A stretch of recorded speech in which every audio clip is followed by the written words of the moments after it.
To you, Leanne. Yes, thank you so much for joining us. We're coming to you live from the Kaiser Sebutelo Stadium in Botshabelo in the Free State. And we are, as you've mentioned, Leanne, wrapping up October month. October ends tomorrow, the 31st, and it also culminates at the end of Transport Month nationally. This province has been outlining some of their initiatives during the course of the month and also ones that they will carry on forward throughout the course of the end of this year and next year as well. We're also wrapping up that, or beginning at least, the crime prevention strategy that's been launched today, and that is Operation Duty Calls. But back to the taxi industry, that's our focus up next. And you know that this industry, Leanne, is often seen as non-compliant when it comes to road safety. They're often synonymous with causes of collisions and accidents towards the festive season. So let's speak to an authority now with regard to the taxi industry, Santaco. We're going to be finding out how they're preparing for the festive season. I'm joined by Mr. Dikumbo. He's the chairperson in the province for Santaco. A very good morning to you, Ntate. Good morning, Reteng.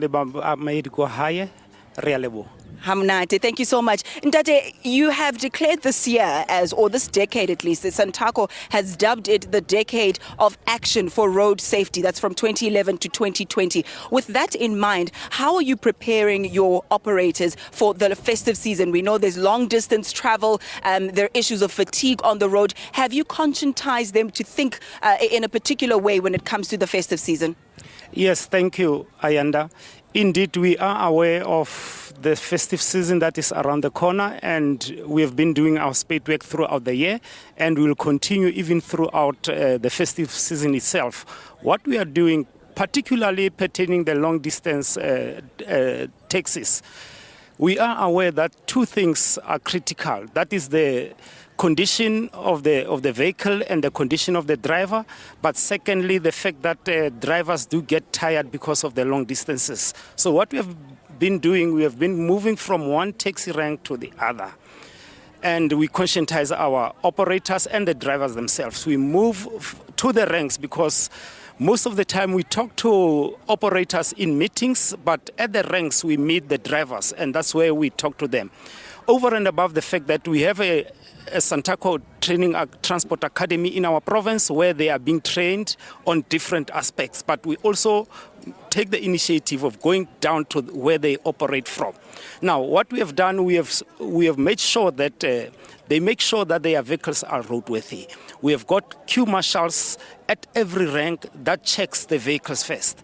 We have told them that they should make sure that they are trailers, because long distance they normally have to take along the trailers, that their trailers are in good condition, because that is also a hazard issue.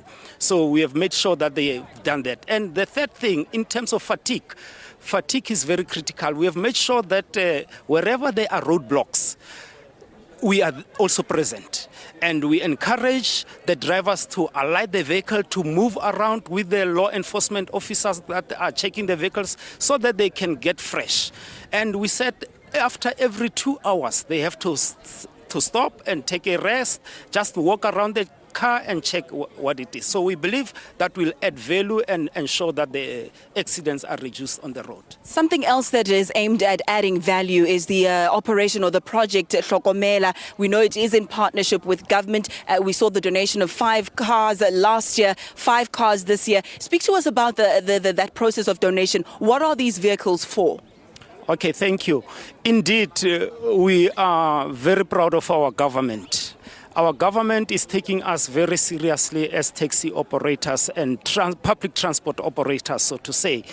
In the Free State, from the Premier up to the MEC, they've been supportive. And as you correctly mentioned, last year they donated 5 vehicles for us as Operation Hlokomela vehicles.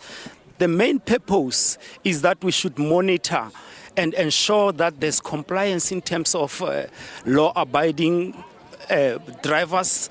We ensure that the vehicles are in good order. So the Operation Hlokomela indeed is there to ensure that the accidents are reduced. You see, the visibility of these vehicles on the road is very critical, because it just tells the driver to slow down without even us stopping the driver and so on. Once they see these vehicles, they know that they have to abide by the rules of the road, and This year we are receiving 5 more vehicles, and we are very grateful indeed because this joint venture with the government actually ensures that the saying that together we can achieve more is put into practice, because we need the government and the government need us also. That is why we are there to ensure that we monitor and we educate our people on the roads. Indeed, my thanks to you, Mr. Kumbo, for your time. Leanne, I know you had an interview not too long ago that was regarding the trucks on the roads and how they damage the roads, but actually also caused some collisions, as you may recall, there in Ekurhuleni not too long ago in Johannesburg. That's just one of the discussions we're going to have after the ad break. We'll also be looking at integrated transport systems in this province, the taxi industry also forming part of that integration. All that and more in just a moment. Stay right where you are.